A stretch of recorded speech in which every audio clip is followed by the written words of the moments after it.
known as $2 Tuesdays at WagerTalk.com and SportsMemo.com, where you can get the hottest handicappers best bet or daily package for only $2.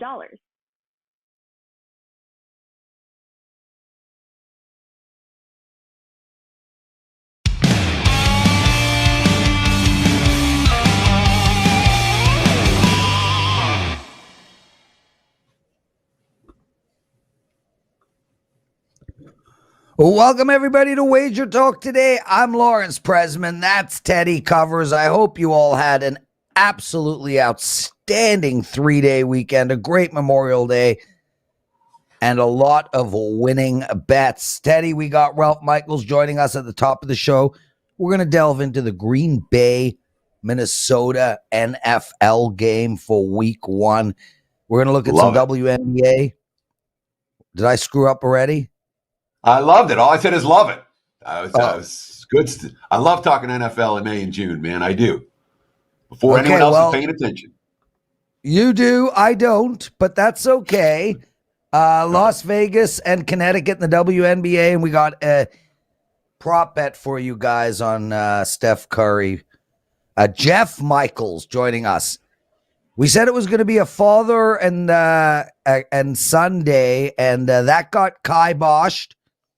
But Ralph is coming up first. His son is coming up second. He's going to look at Houston and Oakland. He's got a prop bet on Marcus Smart and another one on Blake Snell. And, of course, we end the show with David Sharapan. How are you, dude? How was your weekend? What did you learn in the wonderful world of sports betting? So my wife is out of town, which leaves me and the boy sitting here at home. And I'll be joining her in Michigan this weekend. I cannot wait. I'm ready for a little break. But I'll tell you what, when your wife's out of town, it's totally different after the age of 50, dude. Even after the age of 40. But, bachelor life, not with the kid. After 50, what do you do when your wife's out of town? You sit at home. During the season, during season family life absolutely suffers a bit. It really does. That's definitely worth noting for those of you thinking about quitting your job and doing this full time is that, when you're super busy, your family life will suffer. And season in this world is August through May. Only June and July are chill. So, of course, you're doing prep work in June and July the whole time. Nonetheless, Prez, we're running really good still. 14-3 now over the last 10 days across sports. Looking forward to taking a little break. Let's see if we can grind out some more winners before this week is through. But you know what I did with my wife out of town? Nothing, man. I worked and I hung out at home. And I went out with the boy last night to look at some fireworks. How about you, Prez? How was your weekend? Weekend was okay. I mean, we had a cousin in from Australia, so we spent yesterday with her. I went golfing yesterday. Memorial Day isn't a thing here. Our holiday weekend was the weekend before.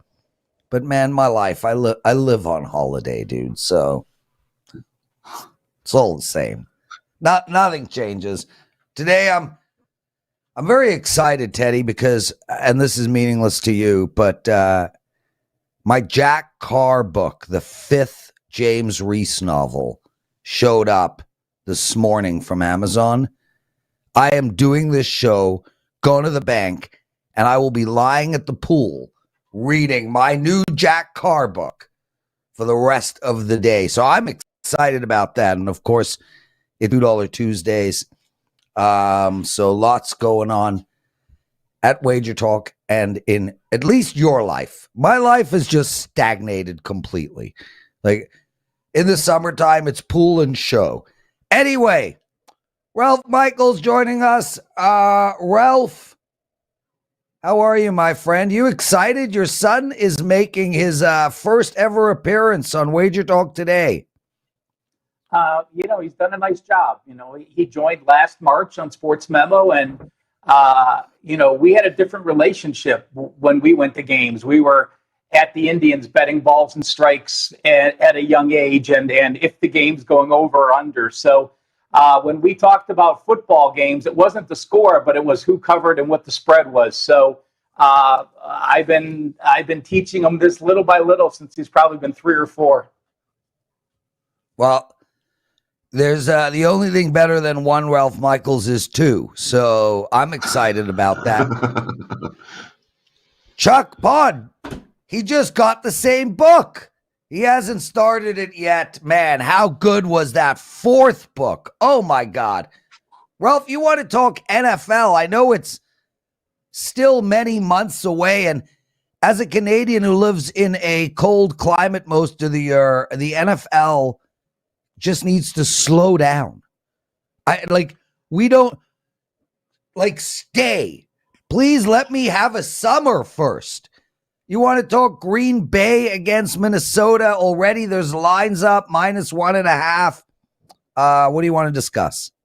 First, I want to talk about the schedule guide. I put this up a couple weeks ago, but we really haven't talked about it. And basically, I did this.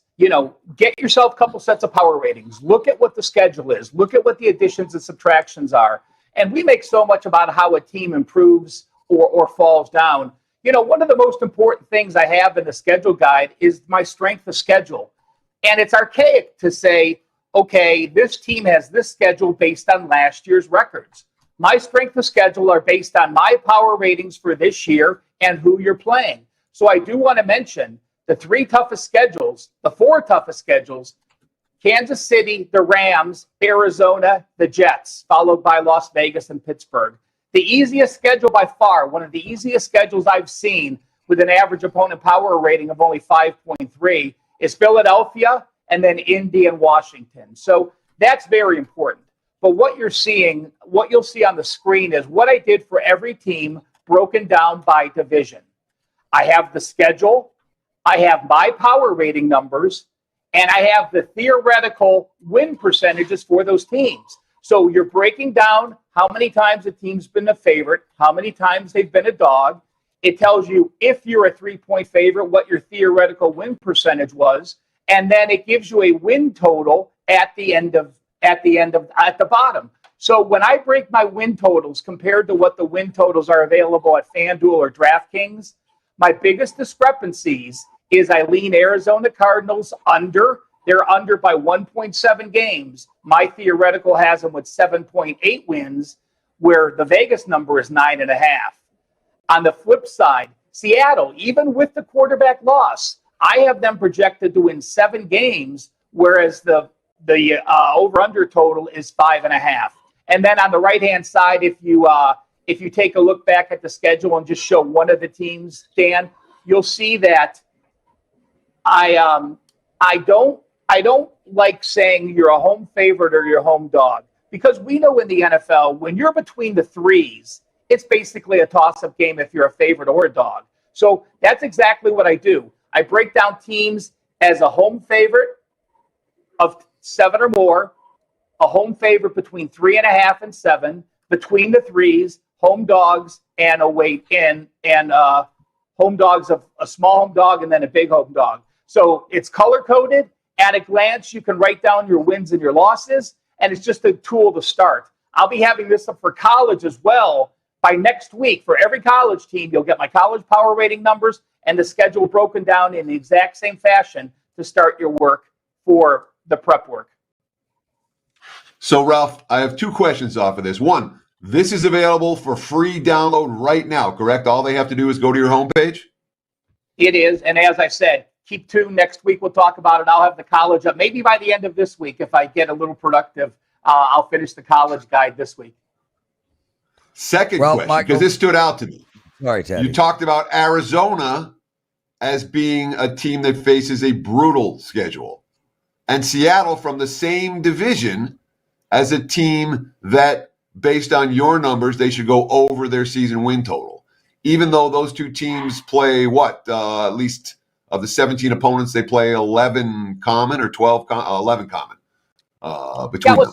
Seattle's schedule is the number 8th toughest. So obviously when you have divisions, you're also often having the sames when you have the 3rd and 4th place team in the division. So yes, it's just slightly lesser because of the crossover games.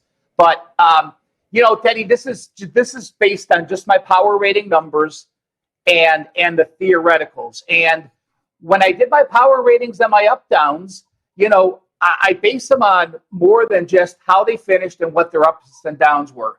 You look at what their yards per game were relative to their schedule. Did they have fortunate wins? Did they have unfortunate wins? You look at turnovers. A team that in the NFL that is plus 12 turnovers or more one season falls back on their record 82% of the time, because turnovers are such a factor where it can get you several wins, and the next year you're likely not to be plus turnovers again. Offensive lines are important to me when I break down who's returning on the offensive line. So I'll be doing more work. These are not official season win totals. I'll be waiting to do all my up downs with my O-line performances a little later to actually do season win totals. But just from the numbers posted on my power ratings at this time, that's what the computer has. It's amazing stuff, Ralph. We love having you on Tuesdays as well. Normally, Ralph comes on the show on Thursday, but we had to have a father and son situation today. Ralph, you want to talk some WNBA, Vegas, Connecticut? Yeah, let me just say, you had mentioned that I do like Green Bay. I have Green Bay as a 5-point favorite week one. You're looking at a Minnesota team now with a new head coach. And yes, O'Connell's gotten a lot of love and everyone calls him an offensive genius. But I am not a fan of when a coach has barely been an OC. Yeah, he was the OC for the Rams for 2 years, but he didn't call plays until the playoffs when McVay finally let loose and let him call plays. In D.C., he was only the OC for 1 year, and he was the interim OC after Gruden got fired. So that's a lot of responsibility. We saw it with Stefanski coming from Minnesota to Cleveland. When you're a coordinator and you haven't been a full-time coordinator and now you're put in the position of being the head coach, even in the new system, Minnesota, one of those teams that was fortunate with plus 10 turnovers. The Packers I have as one of the highest rated teams. Yes, they lose some people, but again, top 10 team on offense, top 10 team on defense. I like Green Bay week one, laying the 1.5, and those lines are widely available now in the NFL across Vegas and most sports books. Ralph, let me ask you about this, because you talk about the Vikings' positive turnover differential last year as being something that is potentially going to swing in the other direction this year. And yet the teams with the good quarterback play year in, year out, they finish with a neutral or a positive turnover differential. You look at Kirk Cousins in recent years, he's been a good quarterback, certainly when it comes to avoiding mistakes and turnover problems. Cousins isn't throwing picks these days. Does that factor perhaps change your opinion about Minnesota? Because I haven't heard anybody talking about Green Bay as being 5-point chalk over the Vikings in terms of a power rating number for week one. Your numbers are unique in that regard. Yeah, and I don't worry about what the lines are, Teddy. When I do my breakdowns, I feel comfortable in my numbers, and that's where I find value. You bring back Minnesota, they were plus 10 last year. 2 years ago, they were minus 1. They were a negative. They were at that 500 mode. And, half of your teams are between the fours in turnovers. But again, just history shows that teams that are 10 or more, an 82% drop, because again, very rarely, I'm looking back at the last 5 years, I've not seen anyone with plus 9 turnovers in back-to-back seasons or more in the last half decade. So history shows us in the NFL, it's very unlikely to happen. Ralph Michaels joining us, everyone. Guys, I got a question for you. One of our listeners, Ronnie Kwok, writes it, and it is interesting. Ralph, Teddy, Ralph, you go first. In terms of betting strategy, do you bet your units? Like, if you have a 4% play, let's call it $400 bet. Are you betting $400 to win, $360? Are you betting $440 to win $400? How do you approach that, Ralph? I am betting to win. If I'm betting a favorite, I'm betting the 440 to win 4. I do my percentages a little different. And, while WagerTalk uses a 2 through 5 system and we're basing a play on that, I take mine on my bankroll and I bet 1% on those units. So when I'm doing well, and let's say I start with a $10,000 bankroll, If I am up to 12,000 that week, I am then betting $120 per unit. So I'm betting more than the average. When I start the season, I'm betting one unit on each percent. If I'm on a bad streak and I'm down to 8,000 on my bankroll, then I'm betting 0.8 units per star. Right. So Right. I do like the percentage of when you're doing well, you're betting more. When you're doing poorly, you're doing less. But to answer his simple question, I do bet the 440 to win 400. And if I'm betting a dog, I'm betting 400 to win whatever it is as the dog plus price. Teddy? And I don't. So when I'm laying, and again, it's different for money line sports versus point spread sports. Point spread sports, I'm always, -4, -110. If I'm laying 4 units, it'll be 440 to win 400, for example. Money line sports with the favorite, I don't want to risk. If I'm laying -160, I'm not going to risk 6 units on that game. Not going to happen. So I lower my risk with the favorites, and that would be I would lay 400 with the favorite, whatever the return would be on that. With the dog, similarly, I'm looking to win 400. So if it was a 4% wager, so I'm risking less in that regard. So that's the way I do it. Yeah, and I do it differently to both of you guys. Closer to you, Teddy. I literally, so if I'm betting 4% of my bankroll, that's the bet. If 4% of the bankroll is $400, then I'm betting $400. I'm betting $400 if it's -110. I'm betting $400 if it's -200. I'm betting $400 if it's +700. I'm betting the $400 the whole way through. I never bet. The juice is always below. So 4% of my bankroll is 400. That means 400, not 440. So we all have a different strategy in regards to that, and that's okay. That's how it works. There's no right or wrong answer. WNBA, Ralph, Las Vegas. Go ahead. I'm going to throw in one more statement. The correct answer for all three of us is consistency. However you're going to play those games, play in consistency. Do not be up and down. Do not bet more when you're losing. Do not try to chase bets. As long as you're consistent in whatever pattern you're going to follow, keep that system going for a certain period of time and track your results. And there's nothing wrong with doing this. There's nothing wrong having an Excel sheet, tracking your results one way, and then tracking the theoretical the way Teddy plays it, where a bigger favorite you're betting less. And take a look at what you do week by week, month by month. There's no correct answer because we're all betting different styles, different ways, but consistency is the key that everyone is the most vital part of sports betting. Well said. Let's get into the WNBA, Las Vegas -4.5 versus Connecticut. What do you like? This is an actual play. It's my 4% best bet for today, so don't buy it. The Aces clearly are the best team in the WNBA right now, and they might be the best team at all. I will show you some value. I went to look at what the to win the championship was currently at FanDuel and DraftKings. FanDuel, I believe, had -150. DraftKings was still +200, 2-1.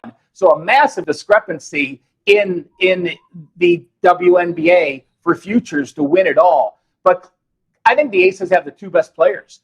They have a new head coach under Becky Hammonds. She, of course, was the Spurs assistant coach, the first woman assistant coach for an NBA team. She's an incredible coach. The Aces are number 1 on offense in 3 points, number 1 on 3-point defense. Most importantly, Connecticut's only played 3 road games. They've played the New York Liberty twice and the Indiana Fever once. Well, guess what? Those are the 2 worst teams in WNBA, and their combined 3-14 record. So I have to discount UConn's 3-0 ATS and straight-up record on the road. And most importantly, Connecticut lost their 8-year starting point guard, Jasmine Thomas, for the season. She was a 5-time all-defensive team. She's out for the year, and now they're playing this strong Aces team. To me, 4.5 is a very fair price. It opened 4, went to 4.5, and this is an actual 4% best bet. So don't buy my NBA play for this evening. So we're seeing money coming for the dog, Ralph. The 4.5s are gone. The 4s are gone. I'm seeing 3.5s. Looking now at the WagerTalk live odds screen, painted 3.5 on the board. I'm a guy, especially early in the season, I want to be betting on the very best teams, like Las Vegas. Why is the money coming the other way? Why are the Aces so cheap tonight? Well, Connecticut's been one of the strongest teams, a great dog. They have a 7-2 record. The injuries, this would be like Klay Thompson being hurt or Steph Curry. I mean, that's how big of an injury this is, but it doesn't get publicized. They struggled against Dallas their first game out after the injury. So, I just think you have value in the WNBA when you have player transactions or injuries because they don't get the publicity that the NBA does. So that public money just bets on a very good dog like Connecticut in this situation on the road where they're 3-0. Again, albeit the weakest road schedule you can find out of any team. There's public money in the WNBA? Well, what, Teddy? I shouldn't have said public money. I should just put interest in money. I mean, I just read 2 articles this morning, and neither of those write-ups on sites mention the injury. An 8-year starting point guard who was the leader of the team, who started every game for the last 3 years, is gone and out for the season. That's a dramatic injury that should affect the line. But again, when you're reading the write-ups on sites, or even the ESPNs of the world, they don't mention the injuries, and that's mandatory. Let's shift our focus and talk a little NBA Game 1 prop-wise. Steph Curry's done one thing consistently this postseason. He's turned the ball over. What are we going to do with Steph Curry and turnovers for NBA Finals Game 1? Well, Steph Curry hasn't had over 3 turnovers in the last 9 playoff games. So, he's played great. So why am I going over 3.5 turnovers in this spot? Well, it's simple. In those last 9 games, he played a Dallas defense, which doesn't compare to Boston, nor does any team. He played a Memphis defense without Adams out half the series and not being able to clog up the middle when out completely healthy. And now who does he have on us? Marcus Smart. So I think you find value when you find a situation that a player hasn't done. Most people are going to look at logs. You look at Curry's logs, and again, the last 9 games, 3 or fewer turnovers. He has not hit this number. But with Boston's defense, the way they can switch on the defensive side, with Marcus Smart being on you, this is going to be a culture shock after facing the Mavs. So to me, it's a value. We're getting plus 110 on this prop as well. I think he's going to be in that 5 range as far as turnovers go. So happy to take the plus numbers on props, and that's normally what I do. On a prop, once it starts getting past 120, 130, unless there's incredible value on it, I look at the plus sides in situations where players haven't done what you expect them to do. And that's just when you're breaking down the game, you have to make that determination. Do you think that number is reasonable? And not only do I think it's reasonable, I'm going to load it as a best bet at WagerTalk as well. Ralph Michaels, outstanding work. Thanks for joining us, brother. Hopefully you'll stay around and listen to your son. Teddy, before we take a quick break, I just want to make mention it is $2 Tuesday at WagerTalk. Jimmy Adams is the $2 Tuesday handicapper. He's got a 5% play up in baseball. He's on a 12-4 run.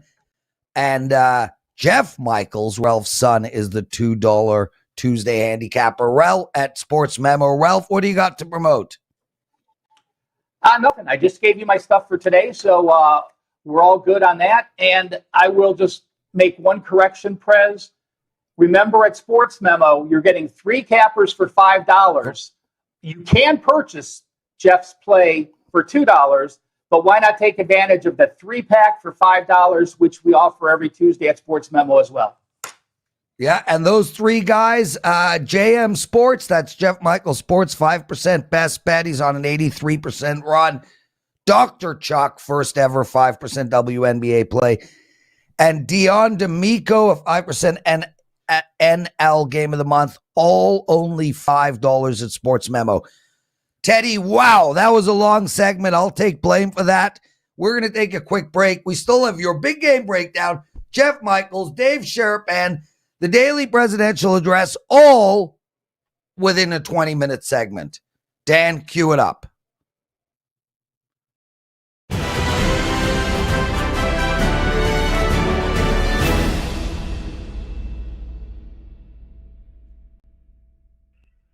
Tuesdays is known as $2 Tuesdays at WagerTalk.com and SportsMemo.com, where you can get the hottest handicappers best bet or daily package for only $2.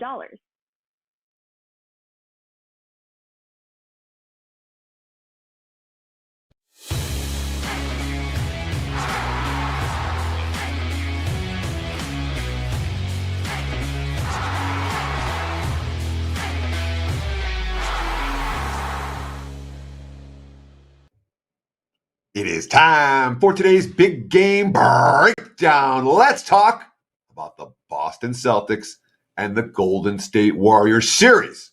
Full series. Right now, series price, let's call it minus 160 for the Warriors, plus 140 for Boston. There is some variance off of that, but looking at the Wager Talk live odds screen, minus 160 plus 140 is a prevailing line as we speak. Let's talk about these two teams. All right, championship experience, the Warriors clearly have the edge because Boston has 0 players that ever played a minute in the NBA Finals. The lights are bright, experience matters, and if Celtics go down 2-0 in this series, they ain't going to win it. So, championship experience in favor of Golden State. Difficulty getting here. Look, the Celtics beat Durant and Kyrie and Giannis and Butler. You know, that's the last 2 teams out of the East, and Kyrie came the 3rd year, and Durant won titles. Clearly, Boston faced a tougher competition. Warriors, not so much. You know, the Nuggets were tough, but they're not champions. The Grizzlies were tough, but they weren't potential champions. The Mavericks were tough, but they weren't potential champions. The Celtics beat 3 teams that could, in theory, have hoisted a ring. So Boston's faced a tougher slate so far. They're more battle-tested. Rest. Warriors have the big edge. Full week and 0 7-game series. Celtics have played 2 straight 7-game series, but there is enough time between Game 7 and Game 1 this time, as opposed to in the last series, to maybe mitigate some of that. We know Boston can win on the road. We know Boston can win with defense. They'll switch in a way that Golden State hasn't seen in the playoffs. All in all, it's pretty even. Boston has some legit edges. Golden State does too. But there are 2 final factors in play that both point towards the Warriors. Factor 1, who do we trust more executing offense in a close game down the stretch? Here in the postseason, it hasn't been close. Boston's had their problems executing their half-court offense down the stretch. Golden State, not so much. So in a tight game, I give Golden State a little bit of an edge over the last 5 minutes. The second factor, Otto Porter, Gary Payton, and Andre Iguodala, all 3 back at practice this week. I've seen Payton upgraded to probable for Game 1. Porter could be back Game 2, Game 3. This matters. Neither team has much depth. All the starters are playing major minutes. Any 1 or 2 of that trio back is huge for Golden State. Warriors ain't so old yet. My pick, Golden State to win the series. There's the big game breakdown. Prez, back to you, my friend. Teddy covers. Let's get the show moving. Jeff Michaels joining us from Sports Memo. Jeff, where are you? Oh, there you are. Welcome, my friend. Love having you on. It was great meeting you at our meet and greet. Welcome to Wager Talk Today. Thanks, guys. Glad to be here. Tough act to follow, following up after my dad, but no better way to spend my first time, right? Hey, listen, we all have to follow your dad at some point, and it's always a tough act, even for Teddy Covers, Steve Merrill, Marco. I mean, it's tough. Your dad lives, eats, breathes, and sleeps this stuff.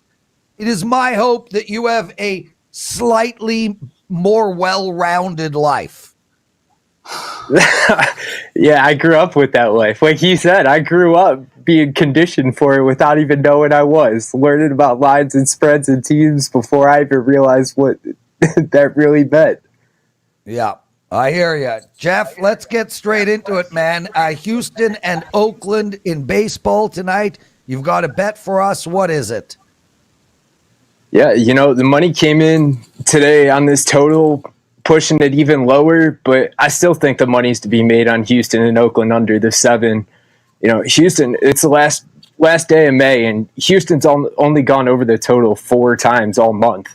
They're 4-22 over under this year, and they're 2-16 on the road as a favorite of 110 or more. Then you look at Oakland, you got Montes on the mound. The team's gone 3-7 over under in his 10 starts this year, and they've gone under in 9 of his last 11 at home. And as a team, regardless of who's pitching, they're only putting up 2.7 runs at home. So even at 6.5, I'm going this game under the total.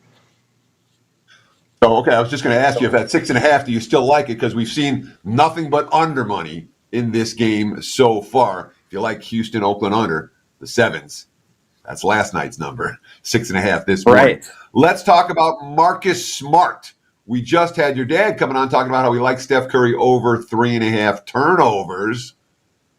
What does that have to do with Marcus Smart and his steals prop for Game 1 on Thursday night?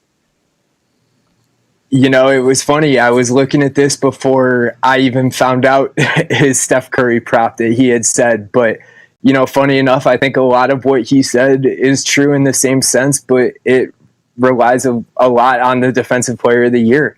I mean, you look at the entire regular season, Marcus Smart averaged 1.68 steals per game. So over the entirety of the season, he's averaging over this prop, and you're getting plus money.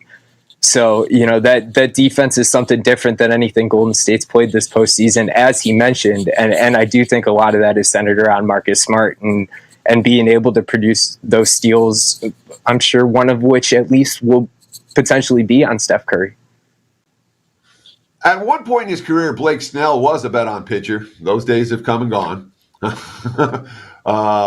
Snell in St. Louis today with the Padres. Right now, look at the WagerTalk live odds screen. I'm seeing St. Louis like minus 120 to minus 130. Total there, 8.5 money to the under. We're not going to look side and total in this one. We're going to look at Blake Snell's K prop. Talk to me about what we're going to do with Blake Snell's strikeouts.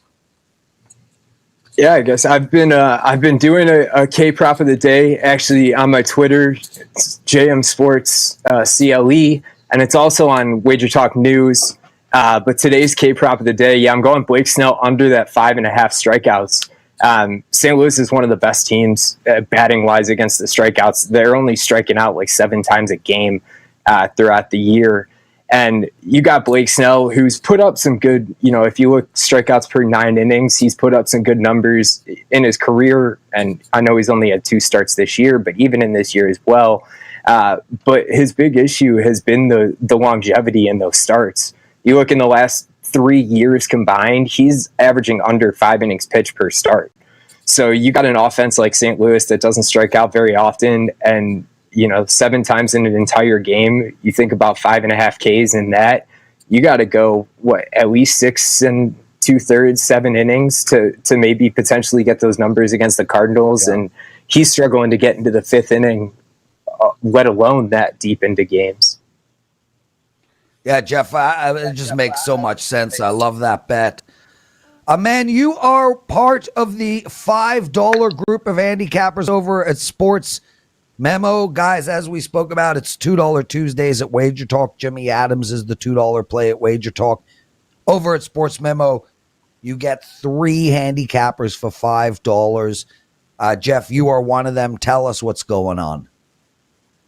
Yeah, that 3 for 5 is a heck of a deal, especially when you got 3 big plays today like you do. And I know, Prez, you mentioned that 83% run. Yeah, Sports Memo, obviously, we do our 5 and 10 unit plays, but 5 units or higher in the MLB. I'm on a 20-4 run. So going for number 21 nice.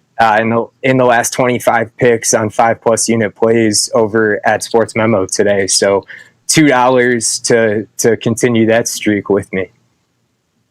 Awesome stuff, Jeff Michaels, everybody. Jeff, thanks for joining us, guys. You can find him at Sports Memo. And Teddy, my God, these 5% plays that we're giving out, your record is ridiculous. Ralph is perfect in the NHL. We just had a 20-4 run from Jeff, Andrew McGinnis, Dave Koken. I mean, it's amazing stuff what's going on at WagerTalk.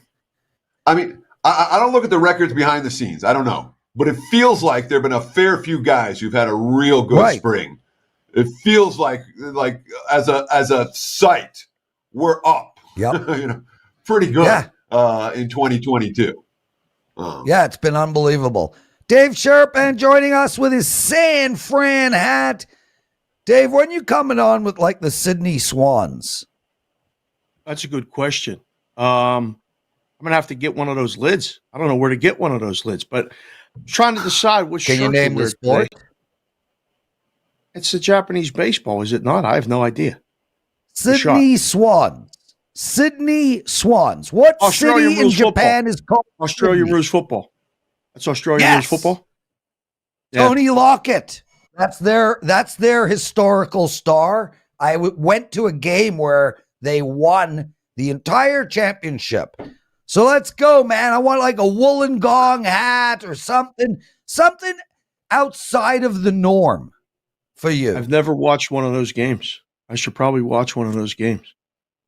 Great sport, Dave. Happy anniversary, man. You and your wife. It was yesterday? Yeah, it was actually Sunday, but I spent the day coaching at the fields with the kids, so I didn't get the chance to post it until Monday. 18 years, man. That's a long time in this business. Seeing this business chew you up, he spit you out, step on you. It's hard to get married if you're in the business, and it's hard to stay married if you're married when you get into the business. So consider it a big accomplishment. What did we do yesterday to enjoy it? Absolutely nothing. Took care of the kids. Sent the kids to Bruno Mars, and we stayed home and watched sports and worked. That's what we did. So basically, if you listen to the start of the show and the end of the show, Teddy, without his wife, did the same thing as you did on your anniversary with your wife. Correct. Nothing. This is God World. This is Teddy, what we do, though. It's inevitable, dude. We've been there. We've been young. Yeah. It's not the same post 50. I don't know if Sharapan's post 50, but it's not the same post 40. Yep. It gets worse after 50, Dave. It's Teddy, all get good. some info out of this man. Prez, I don't Dave, want give me any some drama info. today. All right. I decided what to wear based on what you wear, and I hope this color doesn't match or contrast. But you go over there and flex while the adults here kind of handle a couple things before the end of the show. You're looking good, brother. Are you coming for the poker thing? Are you coming to town? Yeah, Lawrence will be here for the poker thing, the World Series of Poker. Yeah. That poker thing. June 21st Dave. to June 27th, I will be there. Perfect. I'll be out of town. That's great. Yeah. Thank God. Let's get some actual info from veteran sportsbook manager, director Dave Sharapan. He's worked here in Vegas. He's worked in the offshore world, 20 years experience making lines, talking about lines. He's pretty good at what he does. Dave, I see you're wearing a San Francisco Giants hat. Does that have anything to do with the Phillies being favored today, despite the fact that they're ice cold? Talk to me about a little MLB action. Who do the wise guys like? Who does the public like on Tuesday's MLB card? Well, yeah. Again, sometimes you got to, put it right out there for people. If you give it to them and they still don't bet it, this is all you can do in this business. But yes, San Francisco. Sometimes you just look at numbers and you go, I don't get it. I must be missing something. Must be missing something with San Francisco. But the sharp money, whatever you want to call it, bad guys, they've already played San Francisco. Opened this thing a little bit too high. It's coming down. It'll end up closer to minus 115, most likely by game time. Let's see here in the rest of the baseball. Last night, the Pirates beat the Dodgers. The Dodgers were minus 375. So there's no sure things in any of this business in sports betting and stuff other than Prez is going to have a sandwich after this show. That's one thing you can bet and count on, Will Alford. I am. You're right. See, there you go. Again, lay it. We need to make the price of you eating a sandwich after the show minus 5,000. Dodgers is high again. I mean, Keller hasn't been great. The Dodgers are one of the best teams in baseball. Expect them to come back with the Dodgers today. Yankees, short favorite against the Angels. Okay. Montgomery's been, they got the best record in baseball. I think they got 13 losses on the season. And 5 or 6 of those losses have come when Montgomery pitches.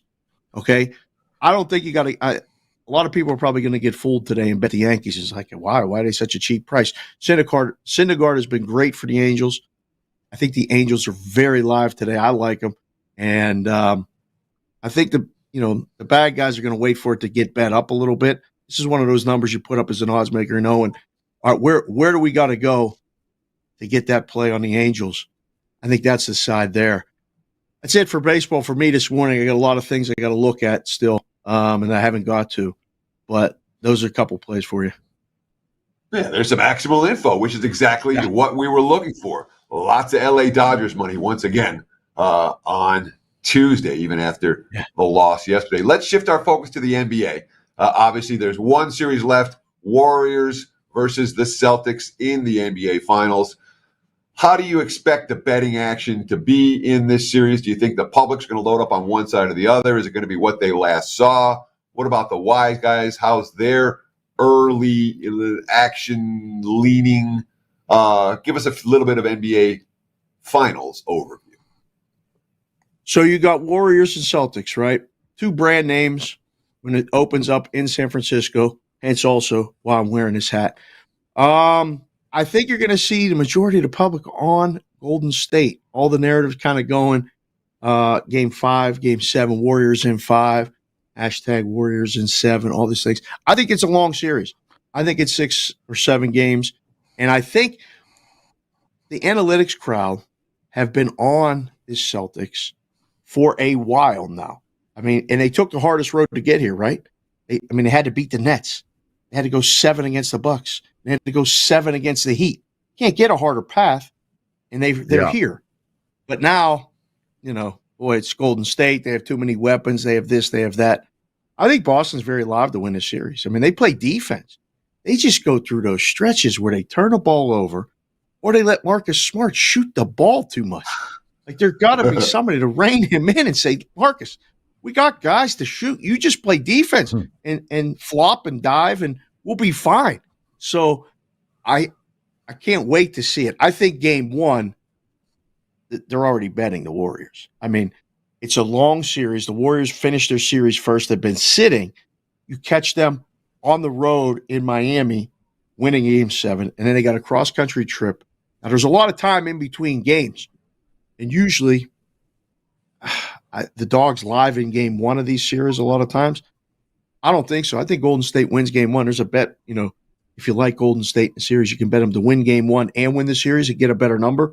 That's available, a bunch of different books.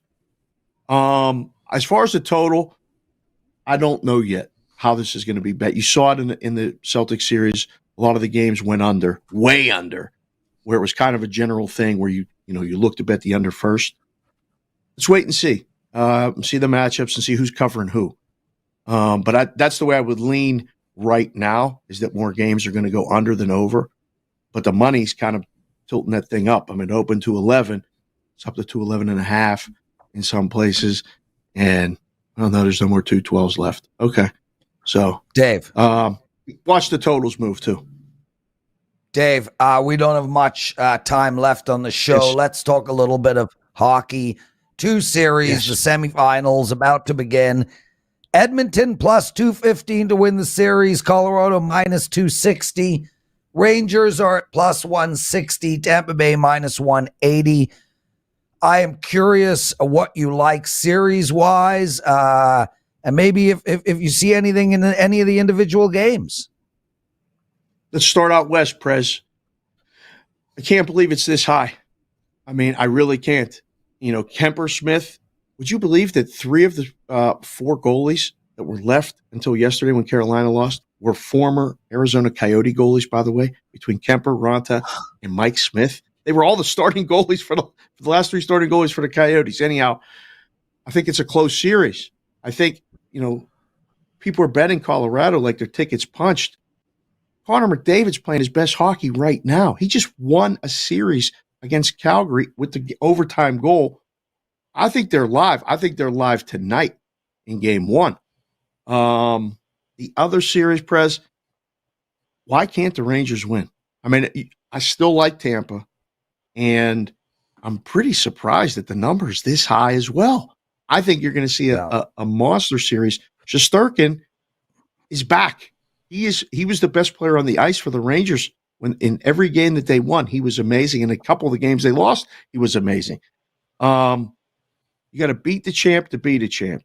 And I think the Rangers are live to beat the champ, although I'm holding some futures on both. I got Lightning futures and I got Ranger futures. I went to bet the Rangers to win the Stanley Cup yesterday. In addition to betting them during the game, I bet them to win the Cup because I thought if they win, they're live and they have home ice. Who knew? They have home ice. So I think we're going to see great games. A lot of unders in the Lightning and Rangers and a lot of overs in the Western Conference, Oilers and Avalanche. Yeah, we're on the same page on everything you're saying. New York Rangers plus 625, 650 to win the Cup. Dave Sharapan made that bet already, and I don't disagree, man. I mean, Shesterkin can look. You could put any team in front of Shesterkin, and they could win a series. I mean, that's how good he is. But he is playing. He is playing the king right now, not the king of goal. Vasilevsky's all freaking world, dude. Anyway, guys, that's the show.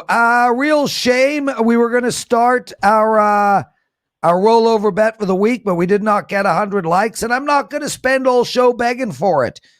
So, Dave, thank you very much for joining us. Ralph Michaels, Jeff Michaels, Teddy. I am having a sandwich today. It's a pastrami sandwich with extra mustard. Take us home, my brother. Yeah, enjoy that extra mustard, buddy. That's going to wrap it for the Tuesday edition of Wager Talk Today. We'll do it again tomorrow. Same time, same channel, 9 a.m. here on the left coast, noon for you back east. Between now and then, you know what to do. Enjoy the games, and good luck.